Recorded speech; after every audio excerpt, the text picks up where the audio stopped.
За бүгдээрэнд нь энэ өдрийн мэндийг хүргэе. Тэгээд яг зөв өөрийнхөө зүгээс арай хялбар нөгөө нэг хийх гэж цаасны ажил болохгүй байдлаар л нэг жилчдийг төлөвлөх гэж зорддог тийм ээ. Бид нар хамгийн хүнд ажил тэр хүрээндээ л нэг иймэрхүү байдлаар төлөвлөлтийг хийгээд явал болох юм уу гэж харж хийж боловсруулж хөтөлбөр байгаа. За ингээд 8 дугаар ангийн нэг хичээлийн хөтөлбөр. Тэгэхээр тойргийн урт дугуйн талбай гэдэг маань 7 дугаар ангид өгөгдчихөж байгаа.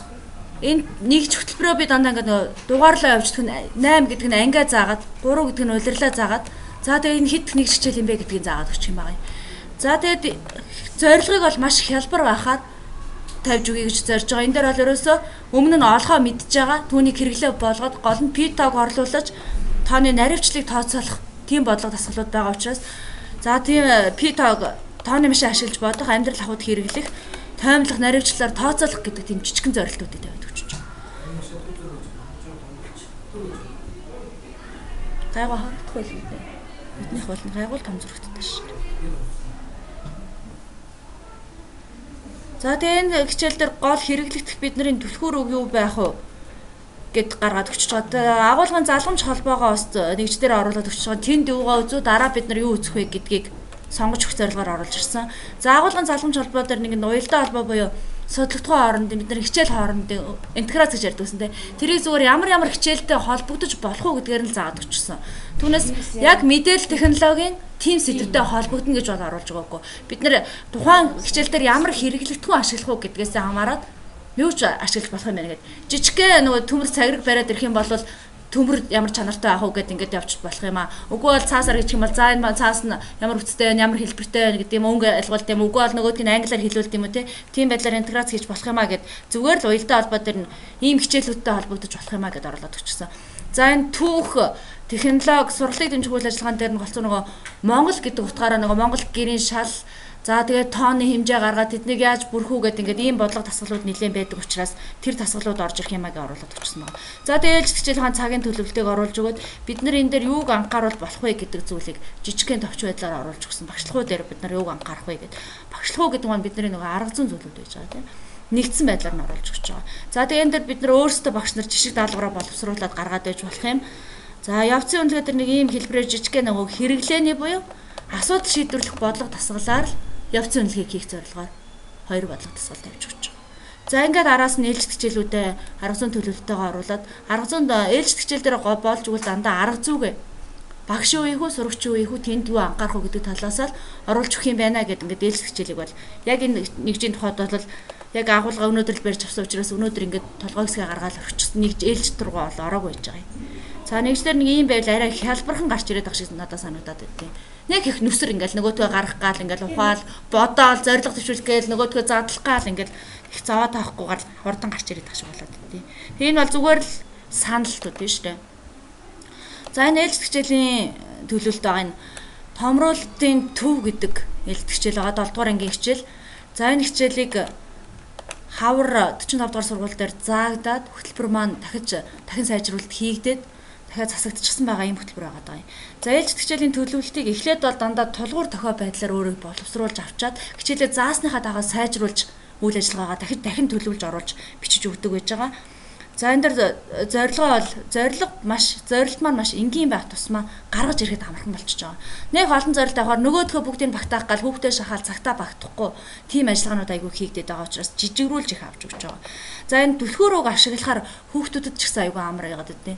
За өнөөдрийн түлхүүр үг энэ байна гэдгчээр бид нар энийг мэддэг гээд байгаа юм байна гэдэг ингээд сэтэлжүүлэлт болгоод өгчдөг. Үгүй бол дүгнэлт болгож ашиглаж болдог. За энэ хичээл дээр бол энэ өгнүүдэд дандаа дүгнэлт байдлаар оруулж ирэхийг зорьсон. За өмнөх хичээлүүд нь бол томруулалтын коэффициент гэдэг хичээлийг яг өмнөх ээлжид хичээл нээж байгаа. За өмнө нь болохоор томруулалтын коэффициент гэдэг ямиг болохоор координатын автгаа дандаа байгуулад дандаа нөгөө нүдэ тоолоод талын харьцаагаар коэффициент тоолоод сурчсан. Өмнөх хичээл нь одоо энэ дөр болохоор яг төв гэдэг юм а үзээд төвөөсөө томруултыг хийх. Үгүй бол томруулсан төрсөөс эргэж төвийг олох тийм бодлого тасгалууд ажиллагдахаар тийм байгаад байгаа. За нэгдүгээр үйл ажиллагааны зураг ажиллаж коэффициент олох гэдэг өмнөх мэдлэгийг сэргээх зорилгоор за энэ дэр багш болол хүүхдүүдэд дүрмийг танилцуулж өгнө. За тэгээд презентацийн дээр зураг цацаа харуулж чинь хүүхдүүдэд цагаан самбар дээр хариу багшд харуулж өгөхөөр. Энд хэрэглэгдэхүүн дээр болохоор би яг презентацийн тэд тэдгээр презентацийг л ашиглана. Слайд тэдийг л ашиглана гэдгээр гаргаад өчөж байгаа. За тэгээ хоёр дахь нь шинэ мэдлэгийг бүтээхдээ дандаа өөрсдөр нь туршилт хийлгэж гаргаж ирсэн. За энэ дээр энэ 5 минут арай бага байж болно бас хүүхдүүдийн гаргаж ирж байгаас хамаарат өөр байгаад байгаа. За эндээс л томруулалтын тэр тусгаж өгж байгаа цэгийг л төв гэдэг зүйлийг л маш олон тойруулж гаргаж ирж хэлүүлэх ажил энэ дээр маш их хийгдэж өгч байгаа. За тэгээд сэдвийг болохоор яг нөгөө өөрсдийнх нь тэр амьдрал дээр байгаа жишээнээс гаргаж сэдвийн ерөөсөө яг тэгвэл тэр цэгийг л хэлэх гээд байгаа юм төв гिचглээ. Одоо бид нар төрсөг яагаад байгаа гэдгээр өөрсдөр нь томруулалтын төв гэдэг сэдвийг гаргуулаа. Тэн дээр гол жишээ кино гаргалтын 5 дахь слайдн дээрээс л төв гэдэг үгийг гаргуулж гаргаж ирж байгаа. За тэгээд энэ дээр ажлын удаа ашиглаа явуулчихж байгаа. Тарах метрап 1 гэдэг дугаарлаа явуулчихж байгаа. За ингээд яг нөгөө дасгал болгооноо өөр өөрийнх нь нэрээр нь оруулж өгöd хамгийн сүүлд нь үнэлэхдээ бид юуг мэдэж авсан бэ гэдгээр үнэлгээнд дээр туслах самбар, үнэлгээний самбар ашиглаад энд нөгөө түлхүүр өгүүдээ ашиглаад баталчихж байгаа. Томруулалт, томруулалтын коэффициент гэсэн түлхүүр, тэгээд томруулалтын төв гэсэн түлхүүр өгүүдээ ашиглаад. За энэ дээр эцэст нь ингээд эргцүүлгээд өөрөө бодсон, анхаарах хэрэгтэй байсан зүйлүүдэд тавиад өгчсөн байж байгаа. Би яг энэ хэсэг дээр жоохон хуцаа алдсан байна. Энэ дээр юм хийж өгөх хэрэгтэй байна. Дахиж тэн дээр ярилцах хэрэгтэй байсан юм байна гэд ингээд бодлогосролтоо гаргаад авчихсан байж байгаа. За тэгээ хавсралтаар хэрэглэгдэхүүн тарах материал оруулж өгсөн. За жижигрүүлэл хуудсан дээр багтаагаал оруулчихж байгаа хэрэглэгдэхүүнүүдээ. Багш яг хийхдээ ард нь ингээд А5 хэмжээгээр гэдэг чингууд хувилж хэвлэхдээ яг тэр хэмжээгээр нь тохируулаад цааш нааш нь хөдөлгөөл ихсгэж багасгаал хэрэглэгдэхүүнээ гаргаж авч болоод байхаар энэ бол зүгээр хадгалах зорилтоор л хийгдэж байгаа учраас ингэ хийчихэж байгаа. За энэ дээр болохоор А6 буюу бүр А5-ын багаар хийн тэгээд дэвтэрт нь өөрсдөр нь наалгаж үлдээн гэсэн зорилтоор наана гэдэг ингээд дэвтэрт наахаар гэд бичиж өгчөж байгаа. За тэгээ энэ болохоор ингээд зүгээр 6 дүрс жижигхэн юмнаар оруулж өгсөн мөртлөө яг багуудад болохоор А5 томоор хэвлэж өгнө. А багууд хамтарч зураад тэрийн самбарт байрлуулнаа гэд ингээд юун дээр нь хэрэглэгдэхүүн болгон дээрээ л тайлбаруудын тавиад өгч. За ард нь самбар төлөвлөлтийг оруулаад өгч байгаа.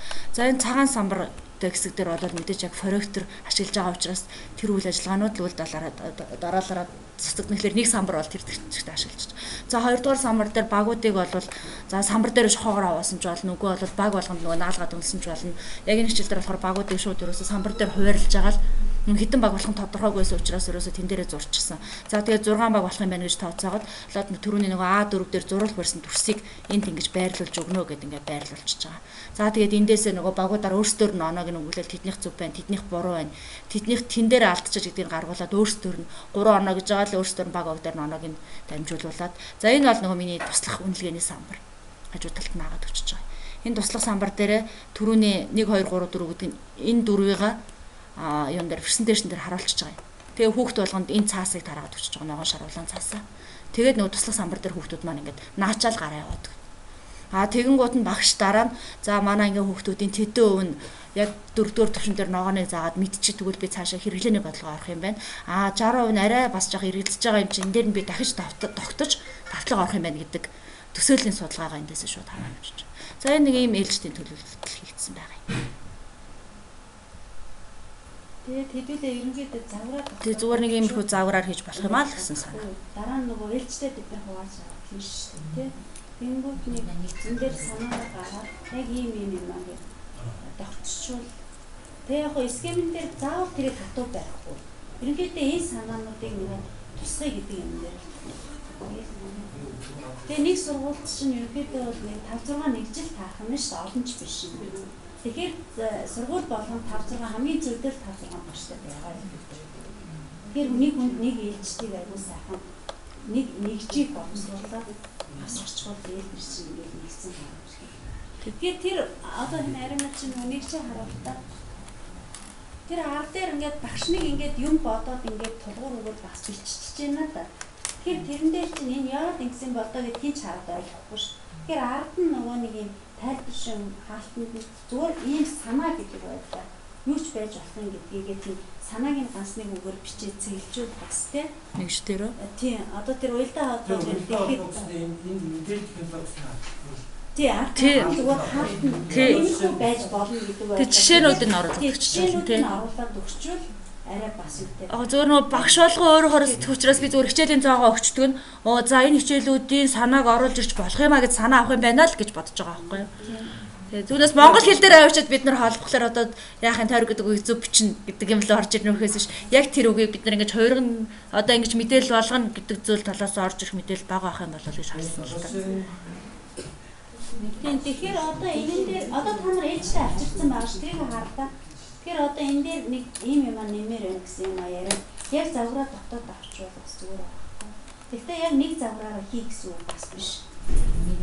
Тийм ер нь ийм юмудаа нэг тусаатай яа гэдэг. Тэгээ яг зүгээр ингэчж болно л та загвар бол өөр өж болно те. Энэ ингээд бид нар яг хүснэгтэнд бариулахаар ингээд баригдмал сэтгэж баригдмал хийгээд байдаг болохоор сургууль алгаа өөр болгоод хүснэгтгүү болгоод гол нь зүгээр өөртөө одоо яг боловсруулах дээр хүн болго өөр хийх юм чинь нэг за ээлжид дээр заавал тийм юмыг тусгаж өгөө. Нэгж дээр заавал тийм юмнуудыг ямар нэгэн байдлаар оруулж өгөө гэсэн нэг шалгуур шиг жижиг юм гаргачвал тэгээд заавал нэг хэлбэр загварт баригдах гэдэг шаардлагагүй болов гэж бодчих шүү дээ. Тэгэхээр одоо яг сая эхнээсээ дээрээсээ залгамжаа оруулж тэр уялдаа холбоо тэрүүл байж хад бас зүгээр л харж байна. Тэр амттай юм юм аа гэх.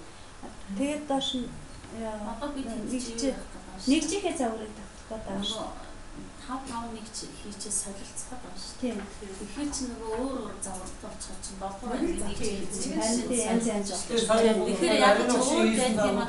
нэгжтэй гэдэг юм бол Одоо энэ дээр ийм юм. Тий одоо яг тийм нэгжийг харж байгаа л за одоо энэ дээр яг миний бод би ч одоо нэг ингээл ерөөсөө л өдөөс өмнө 3 цагийн цонхтой цаг дараа л хийж байгаа байхгүй ерөөсөө өчтөр тэмцээн уралдаа ингээл эхлээд нэгж хийгээгүй ээлжид хийгсэн байж бол өчтөр нэгж хийх болол тэгэл өнөө өглөө хийж амжиж байгаа байхгүй тэгээд одоо энэ дээр ч ингээд дээдлэлт нь болохоор яг энэ нэгжийн хүрх үр дүн ч юм уу те бас нэг юм жоохон дутуу юм шиг баглаад доор суралцгуудаар бас юм хэлж тавьмаар тийм тиймэрхүү зүйлүүд бас гараад л байгаа л та тэгээд арай л амжиг. Үнэхээр шахуу те бас нэг энэ. Тэгээ одоо энэ дээр ч ард нөгөө явцсан үнэлгээ жижиг байж байгаа шүү дээ. Тэгэхээр харин та нар нөгөө авчирсан нэгжүүд дээрээсээ бивэл юм аруулсан тэрийг нэмбэх ямар үг вэ? Одоо тэнд нь тийм юм нэмчээ тэрийг тэгээ сольчих л гэж тавих. сольчих гэж яа. Энд чинь бол ерөөсө бас 3 4 хүн хилцээд хийчихсэн бас биш шүү дээ тий. Үнэлгээний юунуудыг оо? Үнэлгээгөө. Үнэлгээ за яг энэ дээр би бол үнэлгээг одоо энэний ард дээр үнэлгээний зорилтуудыг ард нь оруулж болж байгаа. Ээлжид болгон дээр. Тий ээлжид болгон дээр үнэлгээний зорилтуудыг оруулж болж байгаа. За яг та Гэхдээ яагаад тэгэхээр би яагаад ээлжид болгон дээр оруулаад хамгийн сүүлд нь баттах гэсэн 2 цагийн чинь энэ өөрөө нөгөө 7 дугаар ангийн хичээл тэгээд айгу бага хэрэглээтэй орж ирж байгаа. Би бас цагийг хасчихсан байхгүй юу? Яг одоо нэг эцсийн үнэлгээний цагийг хасаа ичиж байгаа байхгүй юу? Тэгээд тэрэн дээр болохоор юу ах вэ гэхээр эцсийн үнэлгээнд дээр нь бол яг нөгөө сүүлийн 3 үндсэн 3 тий M1 2 3 базж шалгахаар даалгавруудаа тавьж өгöd яг 1 2 дээр болохоор яг энэ дээр бид нар M1-гээ тим төвшөнд хараад M3-ыг тэгж харах юм байна гэдэг. Одоо та нарын нөгөө яг тэр хөтөлбөрийн дээр нөгөө нэгж хичээлүүдээр хийгээд байгаа шүү дээ. Тэрний яг чадвар гэвчсэн байсныг нь болохоор би бодлоо одоогш дараг чадвараасаа илүү чадвар чинь бид нар үндсэн 4 10 гарлыг л эзэмшүүлэхэл зорилоод байгаа юм чинь тэр зорилтуудын тавь тий шалгуурыг тавьгийн гот яг тэр дагуунд бичиж байгаа шүү дээ. Тэгэхээр бараг тэндээсээ гараад ирэх болоо. Тэгээд нэгждээр биш ээлждээр л яг 40 минутын энэ дээр нэг мэдлэгээ үнэлээ энэ дээр нэг хэрэглээгээ үнэлгээ тэр бодлого тасгал дээр л ажиллаж хараа. Бид хэд бас нэг бага анги харахгүй бага ангид чи бисч бас үзэг эрүүсэг тоогч бага ангид. Тойрог дууг ерөнхийдөө үзчихсэн байгаа юм. Тэгтээ тий хэллэг нь өөр байгаа. Хэлж өгсөн нь арай өөр байгаа. Бисээ зүгээр агуулгын хөрөө нөгөө цөм хөтөлбөр дотроос л харлаа л да. Тэгээ 6 дээр яг хэмжигдэхүүн дээр энэ хэсэг байхгүй л байна л да. Тэгэхээр нь тэгээд 7 дээр яг томьёогоо өгчсөн байхаар нь 7 8 уялдаа дээр гарчсан байхгүй. одоо шүү энэ дээр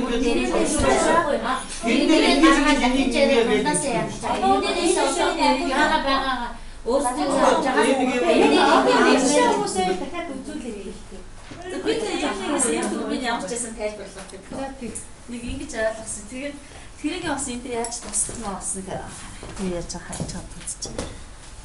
Тэгээ нэг нэгжээгээ дагуулдаг болоо таа.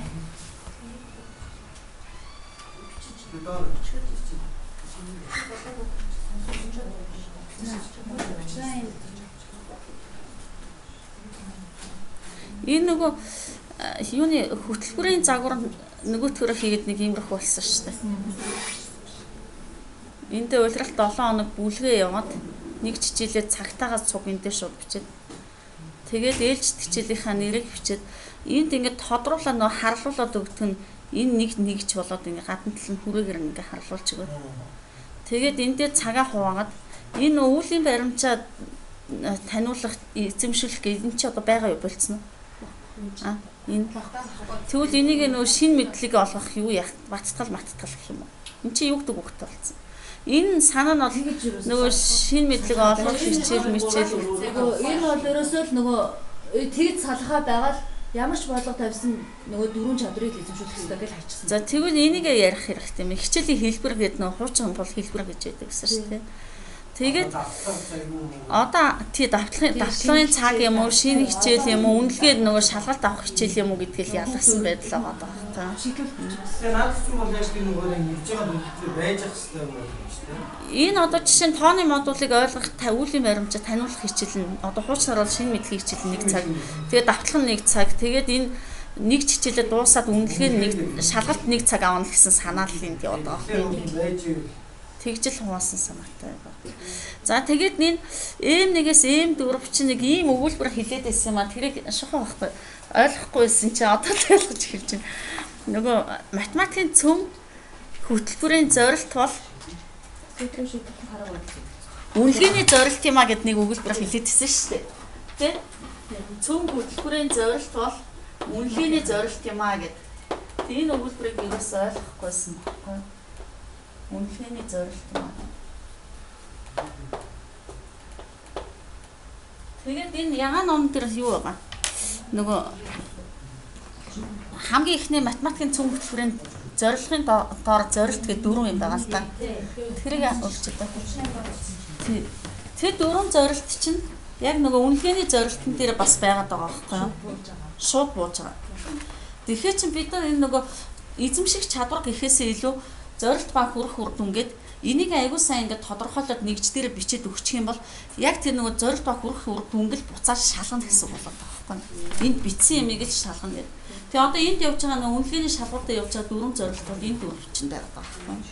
Тэгэхээр тэрийгээрээ аваад тэгээ одоо жишээ нь математикийн мэдлэг ойлголт гэсэн энэ хүслэгтэнд юу бичих вэ гэдгээ бас нэг мэдэж авахгүй дотор нь бичих юм ойлгохгүй байгаа юм л та. Тэгэхээр юу бичих вэ гэдгээ болох энэ араас нөгөө задаргаа нь одоо шүү дээ тий. Тэгэхээр математикийн мэдлэг ойлголт гэдэг дээр нэр томьёогоо бичиж чанараа бичиж хууль дүрмээ бичиж зүйл тогтлоо зүгээр тэгтээ дэлгэрэнгүй бичихгүй. Одоо энэ жишээ нь юугээ бичиж байгаа байхгүй модулын тодорхойлт гэдэг юм уу тий бүхэл тооны дүрм үйлдэлүүдийн дүрмч гэдэг юм ингээд ерөнхий нэрээр нь бичнэ гэсэн үг байхгүй. Тэгээд нөгөө сүүлдээ ингээ хүүхдүүдэд шалгалт авахаар яг энийгээр аавна гэсэн санаа болоод байна. Тэгэхээр шалгалт авахаар яг хөө гэхээр нөгөө модулын тодорхойлтыг хэлж чадчихна уу гэдгийг шалгалтандаа оруулна гэсэн тэр асуултыг нөхөх тестээр авч идэх юм уу юугаар авч идэх юм те эсвэл нөгөө тайлбарлуулахаар авч идэх юм асуултандаа оруулсан гэсэн санаа байна. Математикийн мэдлэг ойлголтыг хэрэглээ асуудал шийдвэрлэх арга барилын хөгжил гэсэн байна шүү дээ те. Энэ дээр болохоо энэ доторх задаргаагаа аваад энэ дотор нь 6 байгаа даа хоёр дахь нь. Энэ 6-аас эхнийх нь хичээлд хэрэглэж буй байдал гэсэн. Энийг болохоор бусад хичээл одоо бас энэ хичээлдээ хэрэглэж буй байдал. Ахуй амьдралд хэрэглэж буй байдал гэсэн байгаа. Сүүлийн нөгөө 3-аас 6 нь болохоор асуудал шийдвэрлэх арга барилын юу байгаа даа чадвар байгаа даа байхгүй юу? Тэгэхээр бид хэд юу яах юм бэ гэдэг энэ хоёр дахь хүслэгтэнд болохоор юу өчөх вэ гэхээр ямар ч байсан нөгөө тухайн сэдв дээр гарч байгаа нэг асуудлыг олж бичих юм байна гэдэг. Одоо энэ модуль дээр гэхэд чинь нэг байршлаас нөгөө байршил хүртэлх зай чиглэл бол асуудал нь болж байгаа гэдэг асуудал дээр нэг бичээд бүхэл тооны үйлдэлүүдийн дүрм дээр болохоор эсрэг нөхцөл тооцоол хийх нь бол асуудал болж байгаа гэдэг. Тэ? За ингээд энэ дээр нэг асуудал олж бичээд энд бас дутуу байгаа. Дээрээс нь юу олж бичих юм бэ гэж ойлгосон. Ахуй амьдралд яаж хэрэглэх юм тэрийг нь бас олж бичих юм байна гэдэг. За тэгээд энэ 3 дахь дээр нь болохоор өөрийгөө илэрхийлэх сэтгэн бодох чадвар гэдэг энийг уншаад үзэх энэ нөгөө дандаа бодлогуудад байгаа юмнууд байгаа байхгүй юу. Тэгэхээр энийг яаж үлдсэн бэ гэхээр номон дээр байгаа шууд ингээ модуль гэдэг энийг аваад модуль гэсэн энэ сэдвээ ингээ авангууд энэ бодлогууд ингээ байгаа шүү дээ. Энэ бодлогуудын энэ өгнүүдийг бичсэн. За тооны модулыг олох гээд модул нь өгөгдсөн байхад тоонуудыг олох. Одоо өшөө цэгүүдийг тооншлгонд тэмдэглэж цэгүүдийн хоорондох зайг олох. Модулаараа одоо тийм байх бүхэл тоонуудыг олох нөхцөл өгөгдсөн үедээ манаас яг энэ тэгээ модултай илэрхийллийн уртыг олох гэдэг энэ өгнүүдээ гурав дээр бичсэн багтаа. Тэгээ шалгалт авахаараа нөгөө тэр өгнүүдтэйгээ тулгарсан бодлого оруулах гэсэн санаа тийм чадваруудаа бичсэн гэсэн хуучин бол тийм. Тэгээд сая энэ дөрөвдөгт нь юу бичих вэ гэж ярьж байгаа манай багийнхан дөрөвдөгт нь юу бичил зүгээр нь болоо гэж бодлоо. Одоо ингээд сэдв болгоно. Одоо нэг асуулт авч байгаа ийм одоо жишээ хүүхдэд бие даалт өгөөд бие даалт одоо тухайн энэ сэдвүүдэд болж байгаа одоо янз шиг юу зэрэг чинь мэдээлэл цуглуулгээд тэгээд тэр мэдээлэл одоо презентацийн хий гэдэг ч юм уу мэдээлэл цуглуулах тийм эсвэл бие даалт одоо ингэж харах материал хийж байгаа юм тийм тэгээд энийг аваад энийг нөгөө багаар унтлах юмдаа тасна ч болж байгаа. Багаар би хийж чадчихна. Тэгээ бүтээл гараад тэр чинь бүтээлээ бас үнэлээд бид нар бас бүтээлд болчихсон гэсэн үг шүү дээ. Тэгээд энэ дээр ингээд нэг иймэрхүү юмудаа ингээд энэс нөгөө математикаас сонирхож байгаа хандлага ямар юм харагдсан гэсэн. Ийм санаатай. Би даалт бүтээлээ оролцоо идэхэд би даалт хийж гэнэ гэдэг чинь л хүртэл бас оролцоо байгаа шүү дээ тий. За тийм юм бичиж гэж ойлгосон. Би даалтын чиглэлийн даалгавар. Би даалтын чиглэлийн одоо нөгөө багаар ажиллах тийм юмас санаагаар. Одоо тойргийн талбайн тухай одоо зургууд цуглуулж ирэх гэдэг ч юм уу тийм зөвхөн зургуудын цуглуулад ирэх хэлбэр хүмүүс чинь зөндөө бастрах болж шүү дээ. Тэр их түн ачаа. Тийм юмнуудаа тэнд ингээд тэгвэл энийг ингээд бичгэд юу яаж вэ? Эхлээд бол тийм намайг зөвлөж хийсэн төвшөө. Энэ би сонор юм биш.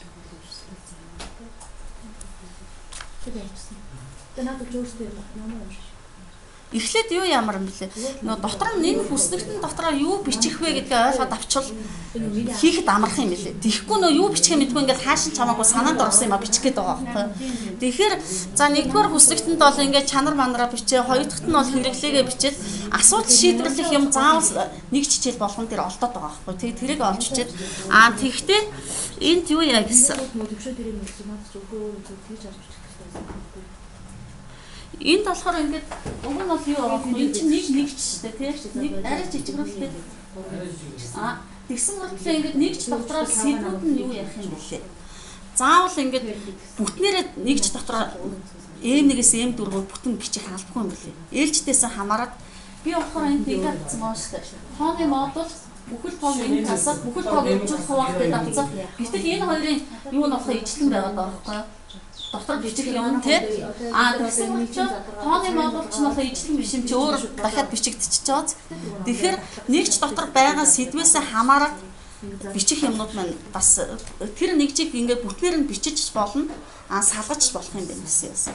Тэгээд эндээс бас нэг юм харагдсан. Одоо энд байгаа юм 38-ыг бас ойлгохгүй байж байгаа сая бүтэн санд бид хийсэн байхгүй. Суужаал нэг юм ойлгож авлаа. Энд 38 дээр нөгөө чадвар байгаад байгаа шүү дээ. Энэ чадвар маань зөвхөн асуудал шийдвэрлэх арга барилын чадвар юм билээ. Тэрнээс биш нөгөө математикийн чадвар биш юм билээ. Тэгэхээр нөгөө энэ асуудал шийдвэрлэх арга барил ингээд энд чинь нөгөө M1-ээс M4-ийн M3-ийнх нь M2-ийнх нь 3-аас 6 байгаа шүү дээ тий. Тэр 3-аас 6-ыг хийх чадварын алхмууд энд байгаа юм билээ. Тэгэхээр энэ бол тухайн нэг энэ нэгж дээр ерөөсөн хамаагүй тухайн нэг сэдвийн асуудлынх нь тэр асуудлыг шийдэх алхмууд гэсэн үг болоод байгаа юм. Тэр асуудлыг одоо би энд ингэсэн шүү дээ. Эсрэг нөхцөл тооцоол хийх гэхийн тулд одоо энд нөгөө асуудал олж харах гээд эхлээд олж хараад тий өөрийнхөө үгээр томьёолоод тэгээ математик загвартаа оруулаад тасах 3 нэмэх 5 хэд байх вэ ч гэдэг юм уу тий. Тэгээ дараа нь төлөвлөгөөг одоо энийг бодохын тулд яах вэ гэхээр тэр алхмууд чинь эндээ явах юм бэл. Энд чи бас өөр юм бэл. Энэ чадвар гэх юм. За тэгээд нэг иймэрхүү байдалтай нэг ч юм болж магадгүй гэд нөгөө эхлээд буруу хийгээд энэ чадварынхаа дагуу хийцэн байхгүй юу? Энэ асуулт шийдвэрлэх хинийхээ дагуу бичээд бодсон. Нэгээр бичээд болохгүй, энийгээр бичиж болохгүй. Тэгээ буцаагаад даваасрах багшаас асуугаад тэгж яагаад энийгээр бичсэн. Тэгээд ер нь одоо энд бичсэн энэ юмнуудыг шалгалтанд оруулна гэсэн санаатай л байна. Ийм нэгээс юм дүү. За. Энд тэгээ санаа байвал багшраа хэлэхгүй. Тэгээ одоо тэгэхээр энэ нөгөө энийг